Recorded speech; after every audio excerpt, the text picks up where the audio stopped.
it's such a vulnerable place to be. Like, we're looking at your skin under a magnifying lamp with no makeup on.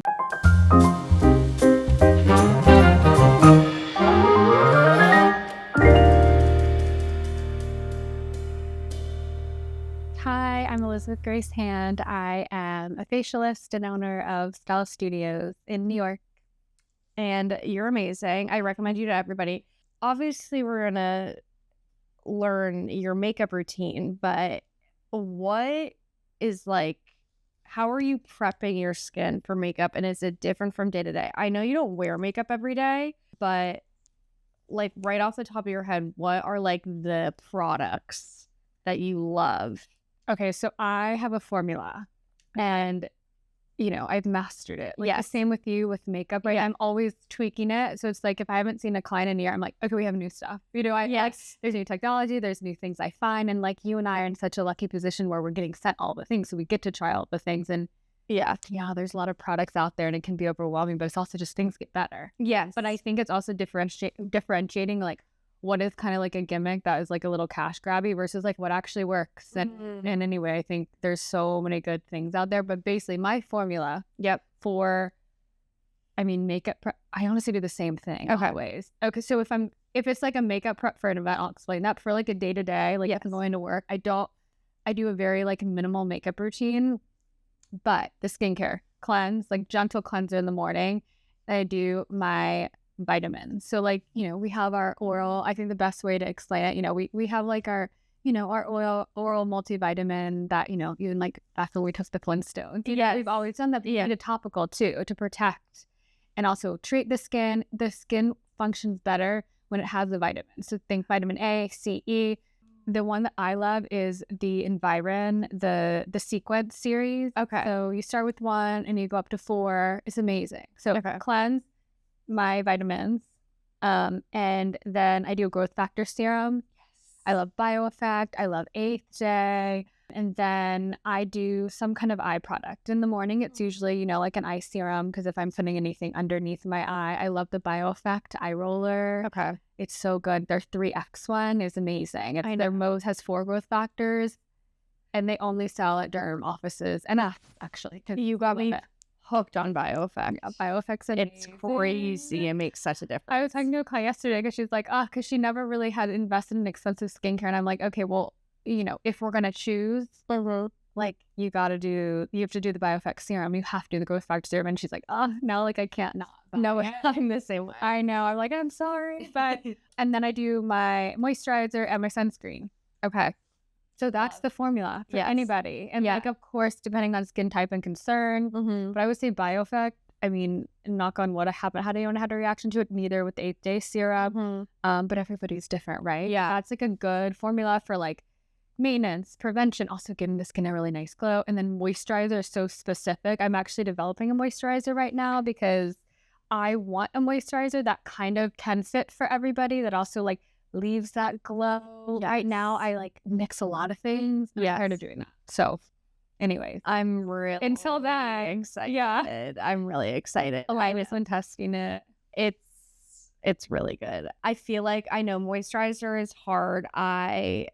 My Sephora is like under construction. I've been like going through the Sophie Pavitt moisturizer. I love it. Sophie is and her new one. Okay, I need to try the new one, the jelly one. Yet? No. For summer. Okay. It's really nice. Yeah. All of her stuff is good. Facialists, we make the best products. We're the only ones that are really working in the skin. Yeah. Like if I was going to Sephora, I'd get Shani Darden. I'd get Sophie. Well, also Shireen Idris is amazing.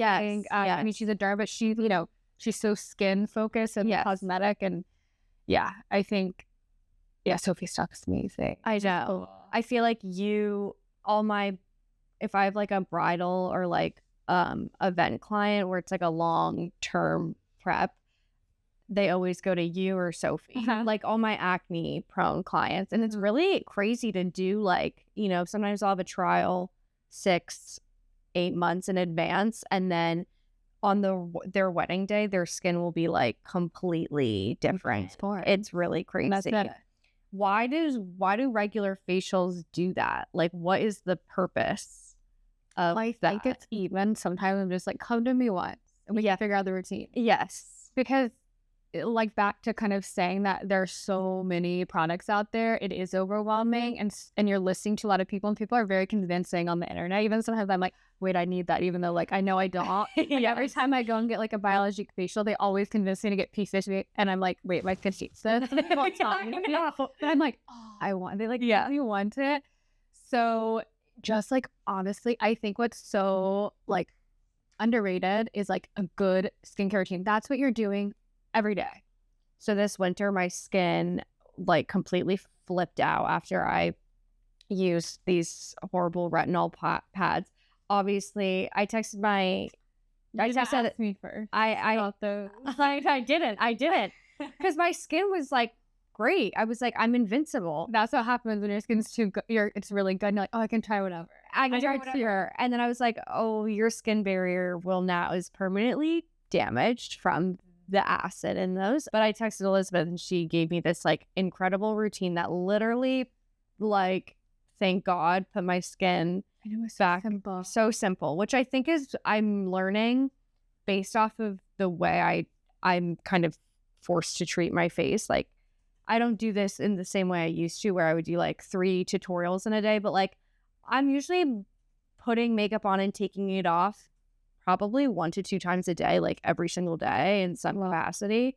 And I can't do like too much. And everything you gave me was very much for like calming the skin down and like building it up, not necessarily like all the actives. Yeah. Which I feel like are what people reach for. Their skin is bad and they're like, I need actives right away, which I feel like can do more damage than not. Yeah, you need to calm it. It's hard to know. I know. It's hard to know what to do. And I think too, it's those quick fixes where it's like the really strong pad, or let me get this really intense laser, when it's like, let's like pare back.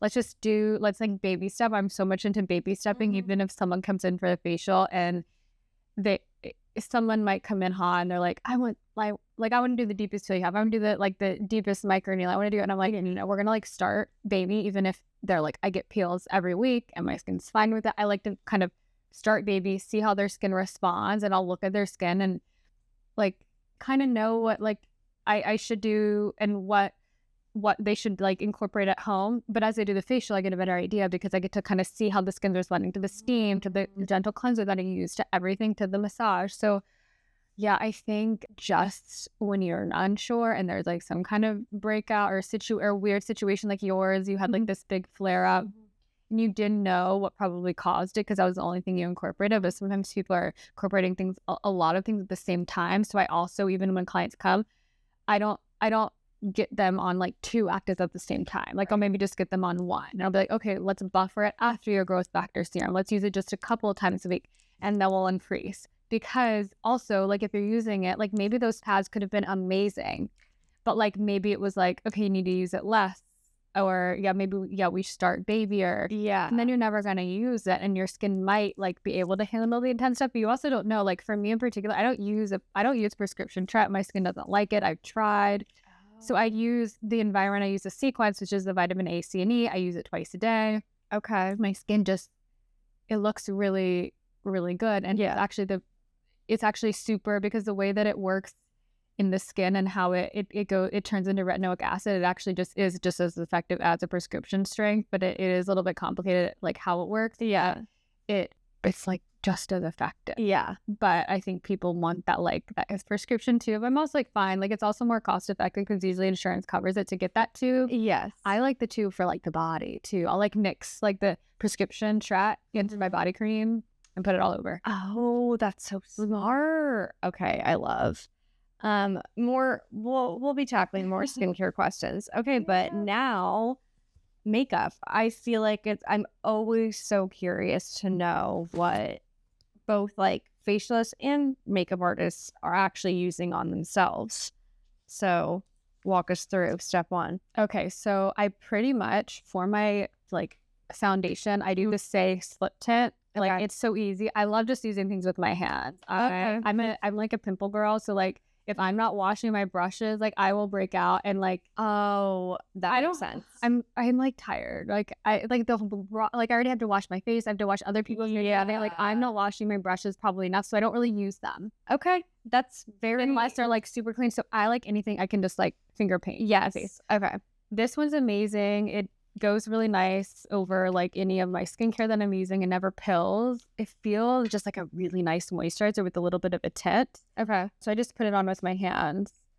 And then if I want to like take it up a notch, I really, and again, it's a brush. So it's like if my brushes are clean, and maybe if I'm going out or something, this hourglass with the brush, I don't know what it is. Like, I mean, you're the makeup. Like, have you tried this? It's insane. No, this is the new foundation. I never tried this. So I'm actually going to try it. It's so good. I want to see how you apply it. So the brush, I actually don't know when I washed them last. Are you tired? I mean, you're young. Like, I'm tired. I mean, you have the right to be tired. Like, I have the baby. I'm like a baby before I had the baby. Baby's like a chill baby. Like, he's a very chill baby. He's such a chill baby. He's so just chill. Like happy to be here, you know. He like gives me life, but like I guess he is like a little exhausting too, even though he's easy. This is really good. It's like I just like anything that leaves a really pretty glow. Wait, so what's this? Okay, so have you tried? I like recently remembered that this existed. This Natura Bissé under eye. Did you ever try the foundation in the jar they made? No. Okay. Was it amazing? Yeah, it's love. There's nothing better than a makeup from like a high-end skincare brand. Okay. I'm usually kind of like, if it's a makeup brand that comes out with skincare, I'm usually like, absolutely not. There's some exceptions like Westman. I think they do a really good job with their skincare. But Natura Bissé is like a skincare first brand, and they're from Spain, from Barcelona, and they have this like cocoon eye. I got this is a littler one. It's nice for travel. They have like a nice pump one too, but it's just like skin mimicking, and I think beautiful. It's just I think it's just the one shade. And I remember like when I first started my career, I used to do trainings at Blue Mercury when I worked for Sturm, and you know they have all the Natura Bissé stuff at Blue Mercury. Yes. I remember like, oh wait, this is like my go-to thing, and I recently remembered it. And it just kind of like evens the dark. It never creases because I don't set it with powder or anything, because that's like another step I don't feel like doing. And again, like brushes, but I love this stuff. It's so good. Yeah, the texture like right out of the tube looks so really nice. We did the under eye. Should we do the blush? Yes, this is the signature blush routine. That's this, right? Yes, it's exactly this. Lila has got me on like whenever she does my makeup. Oh, my cheeks look so nice. So I want you, whenever she does my makeup, I'm not paying attention. Every time, like I need to watch what you're doing, because even if I buy the stuff, it's it's not going to look the same. And in esthetician school, we did have to do 2 weeks of makeup. So I technically am trained in makeup. I have 2 weeks of training under my belt. I still don't know how to do the eyeliner. Like, I wasn't great. She passed me. It was more about like if you could sanitize the stuff. But anyways, makeup, like where I put the cheek is what I need to know. And also, so this stuff, this combo, these colors combined is like perfect. So this is like Sabrina Carpenter's makeup artist, Carolina Gonzalez, is an Armani like beauty ambassador. And so I did so many ads using this blush combo, like in like one of what she uses on Sabrina, or yes. And I don't know what video I had done, but I guess you were sort of like, I like the like either what I had done or something, and I was like, oh, this would look good on you. And genuinely, like usually if I do someone's makeup, like even if I do their makeup like dozens of times, like I kind of like change it up, but I've never straight. This is like on you. Okay, so I guess I think we do good on most. I just feel like it's like a good for most. Yes, and also I just feel like because you're fairer, it like adds the warmth. Like sometimes it's good for like a pale girl. Yes, if you're paler, like some of the more popular tones, like freckle or sleepy girl, like all those kind of like sunburny tones can look almost muddy because they're like too orange. But this has like, this cool pink has serious like almost like lilac undertones, so it'll bring like the vibrancy to your complexion without it actually like weighing the skin down, which like certain tones can do. So what I do, I don't have my deeper shade. You want to use mine? Yeah, we can use yours. So what I do, especially like you can like put it directly on your face if your Jays are like a little bit like pigmented hard to work with. Yeah, like you just have to kind of like play with it because so it can be really like bright. So if you're using your fingers, like work it into your fingers. But if you're using your brush, like prime the brush. If you've ever seen a Katie Jane Hughes video, essentially like evenly work the product into the brush. You put this on when you do my makeup with the brush, right? Yes. Yeah. I mean, I just hate using my hands. So then essentially the deeper shade I like to do kind of as a wash all over. This is going, yeah, just as a wash. And then kind of like in a big shape. And then I take the lighter shade. I've been mixing them. So I've been doing it wrong. I mean, you can mix them. Like I'm essentially about to do that. I just like I just like the placement. And then I kind of do the lighter shade right in the apple or like the center of the cheek. And it just like, I don't know, a blush. We're all buying like 900 blushes. Like I know y'all are going to buying a new blush every week. So we have like 4. Let's say we all average like have 4 random cream blushes. Layer them. Like why not use them? You don't have to just use the one when you're doing your makeup. So because this one I like. Yeah. Is that teacup? No, actually this one is Sprinkle. Oh, Sprinkle is really pretty. I like Sprinkle. I like Piggy. I love the name Piggy. And then I also love all the Westman blushes, and I ordered a new one, and it just hasn't come because I also wanted to bring that here. That's one of my favorites, the Cheap Chat. Oh yes, I love that. Well, I like all of their. I love anything West. Do you want to do the other side? Yes, I'm so happy because the placement, it's like the colors and the placement. I think what also separates like a good makeup artist from a not good one / like me. And I learned about color theory. It was like the color theory of it all, right? Like it makes a huge difference when you know the tones. Yes, exactly. And I feel like I try to recommend, like if you have a deeper skin tone, there's a almost like a neon lilac blush that Patrick Ta makes, and it like achieves the same kind of effect. The best thing about makeup is that like you can like really fuck it up and it can look horrible, and then you learn about it and then you don't do it the next time and you just have more information. People are they feel like makeup is like surgery. They're like, well, how will I know if it's X, Y, and Z? I'm like, the best part about makeup is when you get to try and like test it out. I mean, I feel like it's so interesting, as you were just saying, like you're always editing your routines, like the products that you really like. And I feel like for me, I look at the early, when someone like likes a TikTok video from a really long time ago, and and then of mine, and I'll like click on it. I'm like, I thought this was the best makeup I've ever done. And then it's like, you're like, oh my God. I even just did a second wedding trial for this client. And the first one we did was probably a year ago. And I just straight up told her, I was like, the way I can just do so much better. Like I've improved so much. I think about that too. I'm like, oh, the early facials I did, like, I really want those people to come back. Because I probably I saw.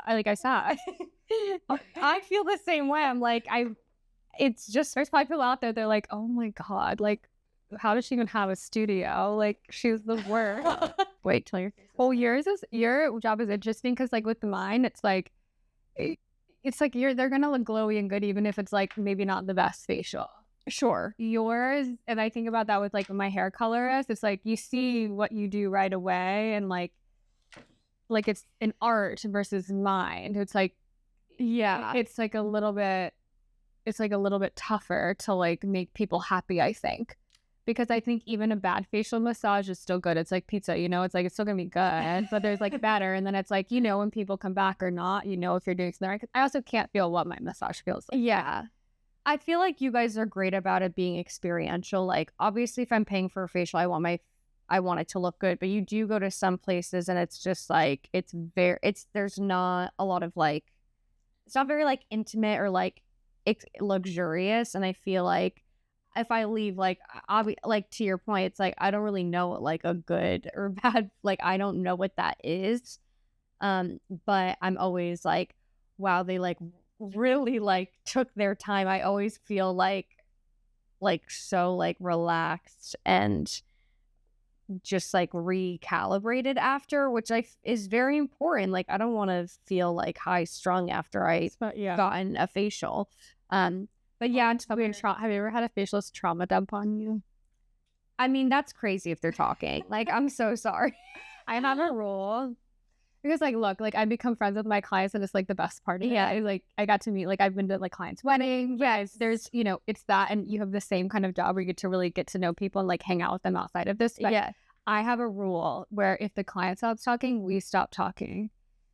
We're not there to entertain. Or, like, they're not there to entertain us. You know what I mean? So, and, like, there's a trauma dumping, too, is, like, a no. I always mirror like the client, like depending on how their exactly like their chattiness level. I don't want them to feel like ever obligated. I know. I have clients that are like, I'm really tired. I'm like, dude, never like apologize. Yeah, it's like I'm doing this all day. Like I had clients today. Like, I think I'm gonna nap today. And I think I take that as code for like, don't talk to me. But I'm like, I'm not gonna talk to you. Don't worry. Like you can sleep. Also, I talk all day. As much as I love to chat and like catch up with people, I'm also like, oh, it's my summer break. Like, you can. It's probably very meditative. Like when you guys are doing like your hand movements on the face, like I know you guys are in a flow state. It's nice because like you can't look at your phone, like your hands are occupied and you only can focus on what you're doing, and of course whatever is going on in your head too. But it's nice. Okay, should we do lips? Yes. Okay, so wait, is this one row? Okay, this one is ballerina. I got it because I just like the name. I got it online, hadn't tried it, but I think it's really pretty. And it's like, I don't know, it's just like a nice lipstick that you don't really have to like look at yourself when you're applying. You know what I mean? I can't do that. Like I can't do like a I don't know, like a non like glossy lip because I would mess it up. The hydro bombs are my favorite. I think I tried it first with you. They're my favorite lip launch of the year by far. I think they're absolutely beautiful. The packaging is stunning. Come on, powder blue. Oh, you know. And I just like every shade is so pretty. And I feel like people always talk about shade ranges with complexion, but I'm like, no one talks about shade ranges with lipsticks. Like nothing is like this. They have a very nice shade range. Like shades for pale people, shades for people with deeper complexions. Like the worst is when it just stops at like medium rose. And like I'm like, that's gonna look horrible on that's pretty. What is that? These are these new Gucci Beauty lip stain tint. Like they remind on you. Isn't this pretty? They remind me of the Viola FR like it's kind of like their Bisou tint or whatever. It's like a similar thing where it's like has this gloss, but then as the gloss wears off, a stain will be left behind, and it like lasts a while. Yeah, like it leaves a nice tint after the product, after like the original like sheen comes off. You're like the fourth person to do the Farah gloss. It's so good. I mean, she also does no wrong. So this one is tawny, but this one I also love this one. So they just do both, and it's called Palm, and that's my baby's name. That's so cute. Wait, does Palm have like another translation, or is it just Palm? It's just Palm, like P-O-M. This is P-O-M-M-E, and I think it means like a dandy little man. It's like in England, he's like a palm. Like I don't know if it means like a gay man, like it's a palm, but like Palm is like a little pom-pom. He's like in your house and he's just like, hey, here I go. I like this. No, but I named him because of Babar. His son is named Palm, like the Babar book. So that's how I came up with it. I just thought it was cute. Boy names are hard. I wanted something unique. Like my name's Elizabeth. It's like so I always wanted like a weird name. And whenever I say his name is Palm, people go, Palm? And then, okay, so I love the Sarah Creole mascara. This one is like called Back of the Cab. I ordered a fresh one for the, you know how like mascara, like, oh, you need it when it's like all of a sudden it goes not fresh. It's just like not as good. Yes. But this mascara is really nice. Do you know like the story of Sarah Creole? Honestly, no, but my old boss, who's a makeup artist. She like loves their stuff.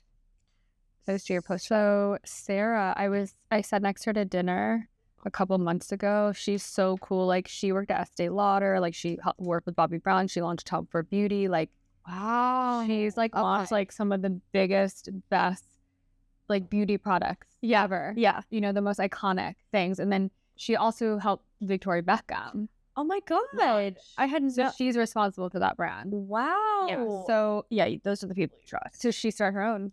Everything is really good. They're marketing it more towards like they call like babes over 40. So like probably like you're not getting like ads for it like I am, but it's obviously it's good for everyone. I know because you're a baby. All my young clients are like, I never heard of it. I'm like, yeah, because like you're young, but obviously it's for everyone. But apparently that like people weren't marketing it for that age, and there's like a huge gap. No, I mean, that's why To be like cool for over 40. Yes, that's why I love Westman Atelier. I mean, honestly, for a while, a lot of my clients, like right when I graduated college and was like, I'm going to really do this, most of my clients were over 40. Like I worked at this makeup store and then I worked at the salon, and I rarely worked with people below literally probably 50. And the like insecurity around makeup with them was so hard to honestly navigate. Because they like never believe you. They're like, nothing will ever look good on me. And I'm like, it's okay. Yeah. I'm like, I promise there's a way. So I really appreciate brands that like do that kind of marketing. It honestly makes my job easier. So I kind of know a little bit about how you got here, but like, I feel like you have like an interesting, like where you're from, where you grew up, and then like how you came to be like this very popular, successful esthetician. So I had really bad skin. I mean, I'm girly girl. I was like, I love products. Like, Yes. I've always been obsessed. Like I would like cut my American Girl dolls hair. Like anything that has to do with beauty, I'm just like the girliest girly girl ever. So I always was into it. But I was born in 1989. Like I was around for the Spice Girls, but which obviously there's so many great things about growing up in the 90s. But like by the time I finished high school in 2008, like beauty was not like it was now. It was like, it was like Sisley, La Mer, like the high-end fancy brands. I remember stealing my mom's La Mer, and like I had acne. Like I was like, she was not good for me, but I would steal it. And I always loved, makeup, skincare. I think the first thing you get into is perfume as a little girl. Oh yeah. Sugar perfume, all that stuff. But it was, so I had acne. So that really is what got me into skincare, because I was forced, but it was like going to the derm, getting prescription, chemical peels. And then eventually got on Accutane, and that took my acne away for a bit. But then I moved to New York for college, and it came back. And I came for fashion school. Again, like I didn't know, like I loved beauty, but professionally, like I didn't know what I could do in it. I didn't want to go on Accutane again. So I got on a prescription, minocycline. Which, like, one of the side effects is that it can turn your skin yellow. And like, but it cleared my acne. So I was like, well, I'd rather have yellow skin than acne. And it's an antibiotic. You should only be on it for a couple of months max. Yep. I stayed on it for like 3 years. I switched derms, so they would keep giving it to me. And then I ended up like my regular doctor. Like I was like, I'm on this. So they like kept prescribing it. Like, so I wasn't really under the care of like a derm. So I was like on this antibiotic for years. Wow. And then I eventually got off it. And then like my skin, I always had issues, but it was around 2015 that I decided I wanted to like pivot from fashion, and I did wholesale and fashion. So I started looking for jobs. So my dream job was to work at Glossier. Of course. Especially that time. Yes. I still love Glossier, but at that time, like that was the brand. And that was like, that to me was like, oh, I see myself working in this business. Yeah. And I like would go to the offices, like brought my resume there. Like I applied a million times. No one ever got back to me. And I was doing wholesale and fashion at the time. And I finally, after years of trying to find beauty jobs, I got a job at L'Oreal working for Dermablend doing wholesale. So it was like my way. I already had the wholesale. It wasn't, what I wanted to do in beauty, but it was with Dermablend. And my accounts were plastic surgeons, estheticians, and so it kind of, and dermatologists. So it kind of, got me in. And a Dermablend was an active cosmetics division, which SkinCeuticals was right next to us. So I decided while I was there that I wanted to go to esthetician school just to learn. Like I didn't know what I would do with it, but being there made me realize like, oh, I don't I just want to learn more. Like, I don't know anything. So I went to esthetician school, and then when I finished, I got a job at Sturm, which that was a whole thing. Yes. Me like stalking I met the sales director at this event, and I stalked her for months, and she finally gave me the job. And so that was my next job, like my first esthetician job. Yeah, I was doing training, education, because it was before the spa opened. Oh. So I was like going to like Pennsylvania to Blue Mercury to do a facial event, like free facial. Yeah.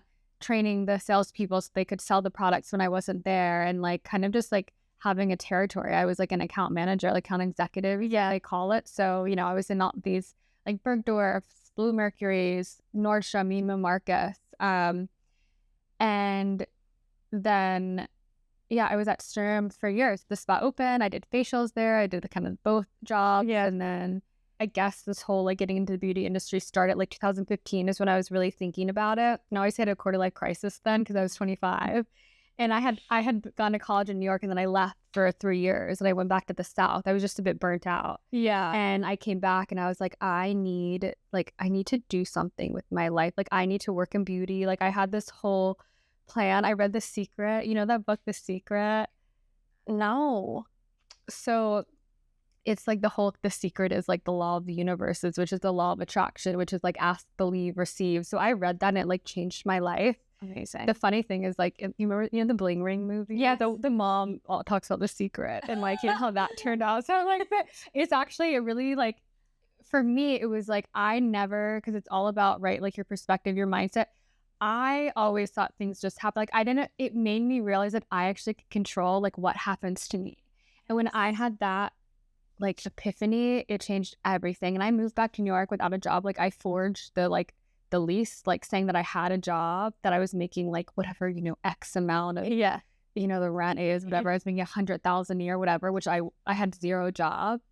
So like I got a lease with I had like $5,000 saved, and I got a lease, and I was like, I'll figure it out. And then, I worked to kind of figure it out. And then I'm where I am now. But that was like, I moved back to New York in March 2016. So it's been 10 years. But basically back to, I met the sales director at Sturm. Like I was going to every like beauty event I could. And this particular event, it wasn't like an event. Like it was like a consumer event. Like it was for I got an email blast from Space NK that was like, pay $40 to this event. You get a $60 gift card to Space NK. I'm like, great, I'm going. And they used to do these amazing events. I don't know if you knew about them. I don't think they do them anymore. Oh, Space NK. There was one in my hometown. Oh my God. Space NK? I loved them so much. Which was in the New Canaan one? Yes. I used to go there for Sturm and do facial then. Wait, I wonder if we met one day, because my mom was like the best, because she was like, Space NK is having an event, you're going, you're gonna meet these people. Great Sturm facials there. They're gonna want you. I'm like, Mom, Space NK, that New Canaan one, I killed it when I was there. Everyone would buy everything. It was like the facials that I had, my regulars. Like it was amazing. Oh, that was such a good store. That was like my favorite account. They have, but like even as like I just like preferred them so much more over Blue Mercury. I was like, I feel safe here. They had that too, like because you like the bougie stuff. I'm like, so Space NK would do these events where like the founders would be there. Like I remember like the woman who founded like One Skin. Yeah, and you would get all the free stuff that wasn't even launched yet. It was just the coolest thing. And I like met so many people, and I'm like, no, I need to work for Sturm. It was kind of everything. So I remember I got her email. I told her I was an esthetician school. She's like, oh, we're going to be hiring estheticians. So I remember I was like, so nice meeting you. Can't wait to connect. Like when I finish school, like blah, blah, blah. Then it was like next month, hi, I have one more month of school left. Like, are you still looking? And then like still no response. The next one, hi, I just finished school. We're like, yeah, they want to like check in, and like still nothing. And then eventually she got back to me, and then I started working, like I finished school in July, and I was still working for L'Oreal at the time. I switched to part-time L'Oreal and was in esthetician school full-time. So I was just doing both. So I still have my L'Oreal job, but then I started Sturm in September. And then the reason, like I would probably still be there. Like I loved the job. Yeah. But the reason I even started my studio is because we reopened after COVID. Like, of course, there was a period where we didn't work, and there was a period where I was furloughed. But even during COVID, because it's such a big brand, and I was so lucky that like people were so interested in just having virtual consultations. So some days during COVID, I would have like 12 like consultations booked back to back, people all over the world. It was really cool. Wow. Yeah. So So I was doing that. And then like, anyway, there was like a 2-month period where I didn't work, which was also great. It was like summer vacay. Yeah. It was like it happened in the summer, but then we reopened our spa after COVID, but basically we subleased from Bandier. They got out of the lease. We had to move. We had a weird thing in our contract. Yeah. So we did a pop-up at the Bowery Hotel, then the Crosby Hotel, but then they closed it, and there was this like, I think it ended up being like 2 or 3 months where we didn't have a spa, where like I still had my job helping with customer service, the Sturm Instagram, virtual consultations, but all of my clients needed facials. And we didn't have a spa. So at first I had them come to my apartment. And at the time I lived with, my now husband, who was my boyfriend then, we lived in like a 1-bedroom apartment in Hudson Square. Like the view was the Holland Tunnel. And we have our cat Muesli. And so the cat was there. So there were certain clients that I was like, maybe they like wouldn't want to come to my apartment. So I ended up finding a space around the corner from my apartment. And you know how it's so hard to find like a residential, like an apartment, a commercial space is probably the hardest thing ever. And especially when you don't have like a business, like a history, like no one wants to rent you because they're like, you're gonna be able to pay this. Yeah. Anyway, I ended up finding a space in a shared space. Did you ever come to my original studio? No, I've only been to your current one. So I always joke with my clients, like, you knew us when we were ugly, because like now we're like grown up and beautiful. I was there for a year, and then I hired 1 employee after that first year, and then the second year I added another room at that space and added 2 more employees. And then I guess the next year, 2 years ago, we moved into our space that we're in now, which is 3 rooms. It's, it's like the full floor log, the windows in Soho. So that was 2 years ago this month that we moved in. And then my friend Madeline, who I was like, one day you're going to design my studio, you're going to do the interiors. And of course it was like a big pipe dream, but I was like, you're doing it. And I was like, if you want to. And I was so happy she wanted to do it. She has the best taste. I mean, she's the best human. Like, she's the nicest person. And so she's made it look so beautiful. And I think, what is interesting, it's so New York, like to like go to a facial in like a basement, or like my old place where it like smelled of broccoli. Like, and it's like, if it's a good treatment, it doesn't matter. Like you can be in like a dump and it doesn't matter if the treatment's good. But like, I wanted it to like have that extra element of like, it's a really beautiful space. It feels good. And I also, of course, and I think another, like you were talking about, is like everyone I hire, like everyone's very warm. Like I think I feel beautiful. I feel like so pretty. I feel like you with our beautiful pink cheeks. My favorite thing. Cheeks. It just works so well for you. I'm so glad we have this on camera now. So every time I'm gonna do my makeup, you can watch it back. I also have the bronzer. I'm like, I don't know. I haven't used bronzer in years. Like I'm kind of scared of it, but of course, like the Westman one's really nice. It's pretty. Like you could honestly use it as like a blush because it's so pink tone. I love this brush for when I use brushes. The Surratt one. Oh, Surratt is the best. They had it at Space NK. Surratt is like, because he makes them in Japan, right? Mm-hmm. Like it's like the Rolls Royce of brushes. It's amazing. His brushes are so good. Do you have any other finishing touches? Oh my gosh, the Privet. Have you tried Privet? Yes. She sent it to me. Oh my gosh, it's so good because it keeps it in place but doesn't make it crunchy or flaky. Like when it looks these dandruff in your eyebrows. I hate that. She's also coming out with another one that's more like for stronghold for like thick browed. But like this still holds it, but she's gonna launch another one. But I love it, and it's the only product they have. Like she really perfected this. This is Rebecca Rittenhouse. Mm-hmm. She was just in that show. That show was Isn't hers? Yeah, she's the blonde one. She's gorgeous. Yeah, she's had a beautiful wedding. It was beautiful wedding. I almost saw it, but she's a queen. Yeah, she's cool. Yeah, I think that's pretty much my daily and nightly. I don't go out much, but like, it looks gorgeous. Thank you so much. I learned a lot. For having me. I'm so excited. And we have to do. I need you to do my makeup again soon. I know it needs to be a regular schedule. I haven't been social lately. That's why. And hey, girl, like you and me. I like can't do stuff like after 5 p.m. And me neither. That's why this is perfect. And my coffee's fresh. We're awake. The day hasn't like destroyed me. Yeah, it's a problem. Thanks. Thank you.